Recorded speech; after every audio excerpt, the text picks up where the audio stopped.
तो मेरे फिर वही बात करते हो स्वामी जी, उनकी गरिमा इतनी बड़ी है कि उनके पास नहीं जा सकते, उनको स्पर्श नहीं कर सकते।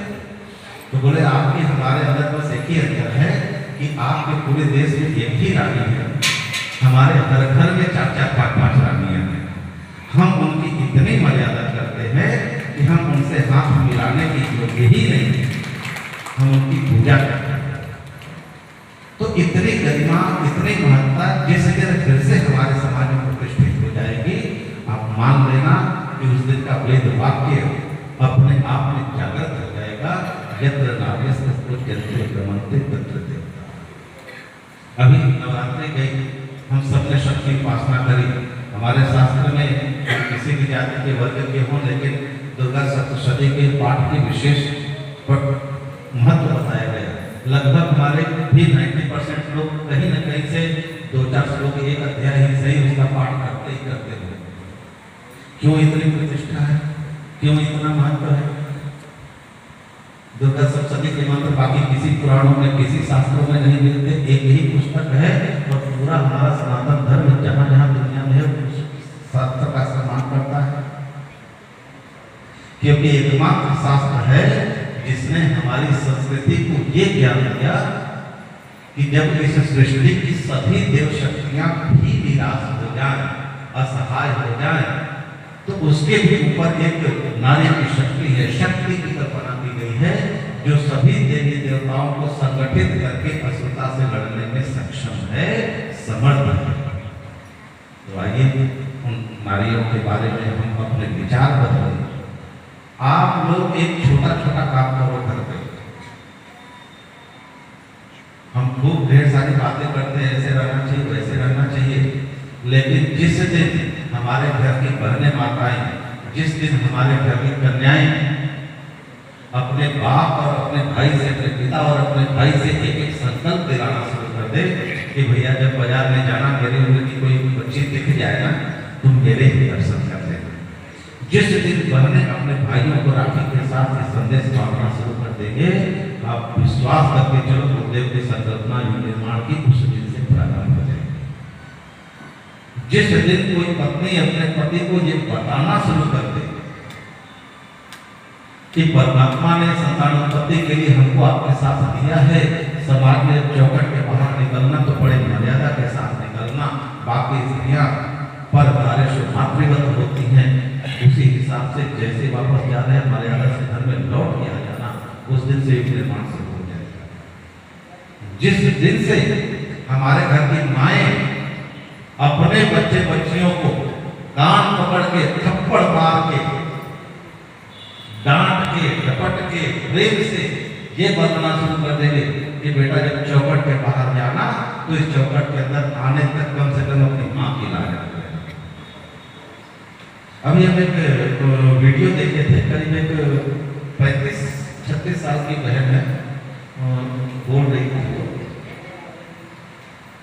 बोले हमारे समाज में स्त्रियों की भी सबसे बड़ी दुश्मन स्त्रियां ही हैं। हमको दूसरों से अपेक्षा है कि मर्यादित रहे, लेकिन हमने अपने भाई पे, अपने पिता पे, अपने चाचा पे, अपने मामा पे कभी ध्यान ही नहीं दिया। हमने उनमें ये भाव ही नहीं भरा कि नारी का असली गौरव, असली सम्मान होता क्या है।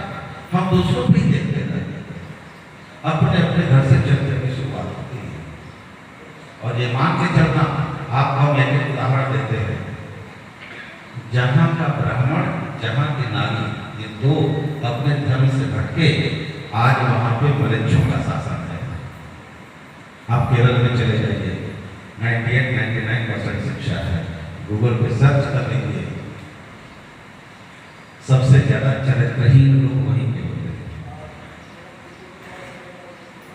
उसके बाद आंध्र प्रदेश, पूरे भारत में सबसे ज्यादा वेश्यावृत्ति आंध्र प्रदेश में। वेस्ट बंगाल बहुत पढ़े लिखे लोग हैं, आजादी के समय के पहले से पढ़ना लिखना शुरू कर दिए, देश विदेश में जाके पढ़े।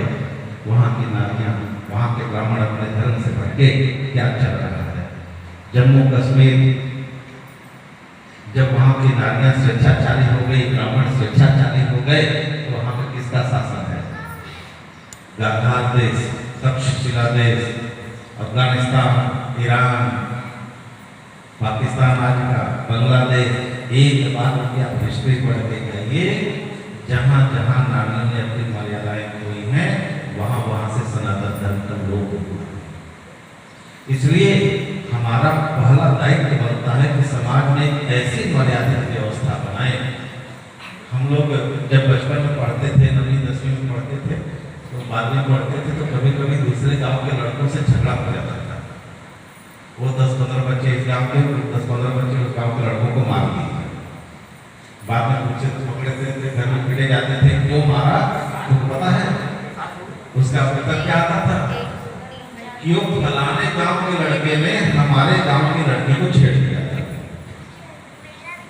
अब भाव देखिए, लड़का उद्दंड है, लड़का एकदम आवारा है, निकम्मा है, लड़ाई भी करता है, लेकिन हमारे समय में, हमारे समाज में, गांव में इतनी मर्यादा थी कि उस गांव का लड़का अपने पूरे गांव की लड़की को अपनी बहन समझता था। उसके लिए दूसरे गांव के लड़कों से लड़ जाता था।